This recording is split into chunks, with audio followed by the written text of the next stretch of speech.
Hi everyone, thanks for joining me on my channel. I'm Debra Dickinson and I travel in my fully remodeled camper van I call Fancy Free. She is a rolling palace on wheels. I've been a full-time nomad since 2015 and I've created this playlist called Nomad Quick Tips to share with you what I've learned on the road. Here's today's quick tip. Bandit and I normally prefer camping in remote locations, but we got ran out of our last Shangri-La because of flies. So I decided to go ahead and do some urban camping, which is also sometimes called city stealth camping, but the two are actually quite different. Urban camping is actually out in the open, eyes wide open for all to see, and city stealth camping is not. I usually check out my options for both, and I'm going to share with you my tips and tricks.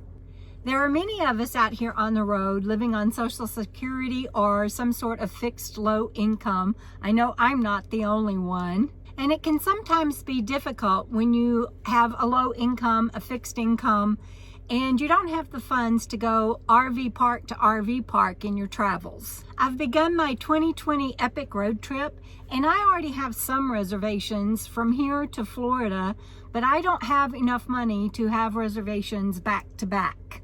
So what do you do when you find yourself having to urban camp or city stealth camp? Well, I have to tell you, urban dwelling, city stealth camping, it all makes me mental really quickly, actually, between the noise and the traffic and all of that. And after a while, I start feeling homeless, and I don't feel like that when I'm out in nature. And that's even true with me using all of my tools, my earplugs, my headset, my visors, my sunglasses, all of the things that I have learned to do to mitigate the outside stimuli, which in TBI land is called flooding. So the very first thing I look for when I'm going to have to urban camp or city stealth camp is some sort of city park or nature trails, anything that will give me some peace and connection with nature that I can escape to. You should know that sometimes it takes 2 to 3 hours to find a place to park overnight that you are comfortable with. At least that's the case for me.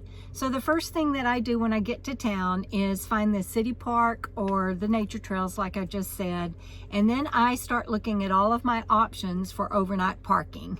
I'm going to share with you a recent example of some things I actually went through, and you should know that city stealth camping for me is always, always, always the last resort. And for urban camping, even if online resources like Campendium or freecampsites.net say that it's okay and people have been doing it, I always go in and ask. So for example, while I was in town recently, I had to get prescriptions filled and some other things. And so while I was in Walmart doing that, I asked them, even though there were RVs in the parking lot and even though it said so online, I went ahead and asked if it was okay to camp overnight. And they told me yes, and told me where they preferred that RVers park. And she stressed 1 or 2 nights only. And I told her not a problem. However, I have to tell you, Walmart is also a last resort for me. And that's because there are so many knuckleheads doing stupid things in Walmart parking lots. People putting out their slides, people grilling outside, people running their generator all night. I even saw some people put up a tent. And most recently in this Walmart, there was a rundown vehicle, and I get that people break down, but he was there when I got there. He was there when I left, and somebody told me that he'd been there already for a couple of weeks, and he was working on his van. And I get that that's necessary sometimes, but it's going to ruin camping in places that allow us to do so overnight for everybody. And then there was a bus that actually was putting all of their trash, even though there's trash there.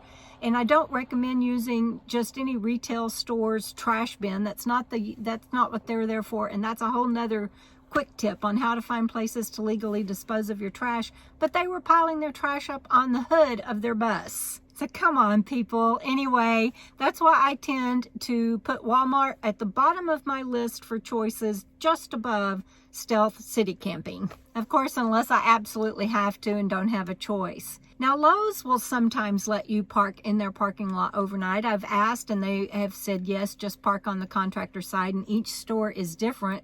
This one, for example, when I went in and asked, they asked why I needed to. And I said, I just needed to get some rest and stay overnight for a few hours, and then I'm moving on. And he said, well, that would be okay, I guess. And it was a manager. He said, I guess, but I'd rather you go to Walmart. So he didn't say no, but he didn't exactly say yes either. Cracker Barrel will sometimes let you park in their parking lot too, and some of them even have RV designated spaces, but they really intend for that to be while you're inside their store. But I didn't even go into this store and ask them because I needed to stay up late to get some work done, and I could just imagine in this particular parking lot with a light on inside the van and me staying up late working in a white van in a parking lot in a kind of a swanky neighborhood that it would draw too much attention, so I didn't even bother. Which reminds me, stay tuned for an upcoming Nomad quick tip on what to do to prepare the inside of your rig when you're going to be urban camping or stealth city camping. There was a Pilot and a Flying J, both. Those companies have since merged, but this particular place that I'm talking about had both locations right across the street from each other. It was about 15 miles away, and so I decided to go ahead and make that trek down the road and check into those. Most of them allow non-semi truck parking overnight, but some are beginning not to, and some of them require reservations ahead of time. I'm seeing that more and more often at truck stops and like TA travel centers and everything. Note that regardless, they are very crowded parking spaces. In fact, I've never seen a Flying J or a Pilot or any truck stop that wasn't so crowded you could barely get through them. And sometimes they have a separate entrance for rigs that are non-semi, but sometimes they don't. Also keep in mind that all truck stops will have generators running, and that most of the semis keep their engines running all night. And so if you have a noise tolerance issue like I do, or if you have you're sensitive to odors, that might not be an option for you. Again, I'll share with you my tips and tricks on an upcoming Nomad quick tip about what to do for your interior of your rig that helps with stuff like that. There wasn't a Love's near this city where I was, but I have been to past Love's travel centers, and there was one that had a no parking, a huge no parking yellow Love's signs at every single parking space. It said no overnight parking, and I think it was like a 2-hour limit. And so just keep that in mind, that you have to do your research ahead of time, and even when you get there, it sometimes can be ridiculous. There also wasn't a Cabela's nearby for me to check out. Cabela's sometimes allows overnight parking, and sometimes they even have an RV parking designated area. And again, that's usually for people that are in their store, but some of them do allow overnight parking. But like I said, there wasn't one nearby for me to even check out. Nor was there a nearby rest area. Now, rest areas don't always allow you to sleep there. You would think that I'm from Texas, and Texas encourages you to take whatever break you need. I think they limit it to 8 hours, but I will do an upcoming Nomad quick tip on rest areas and the apps that I use to find places like that. It just wasn't an option here. I was truly having to do urban camping. There was a Camping World nearby, but they shut their gates and locked it at night, and they had a no overnight parking sign on their fence. So I did check out my city stealth camping options, but I ended up not using them. But here are my tips for that. Some Nomads have suggested hospitals for overnight parking. I will tell you that I'm not comfortable with that. One, their security is usually really tight, and rightfully so.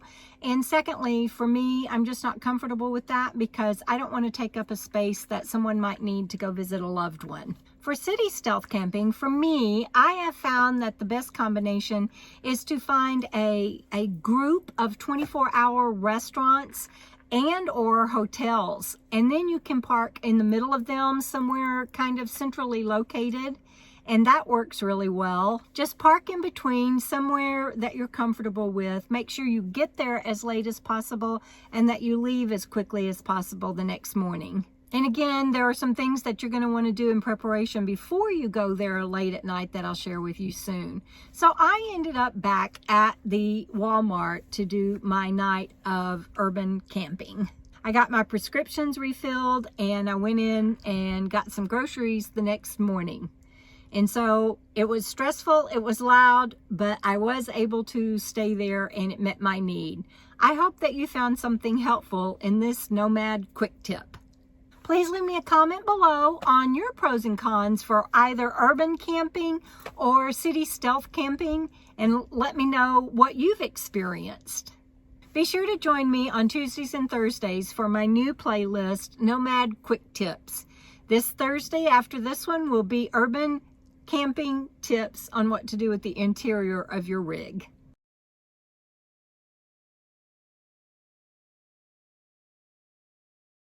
My wonderful viewers, do you have a question for me? If you do, leave it in the comments below or email me and I'll do my best to answer you.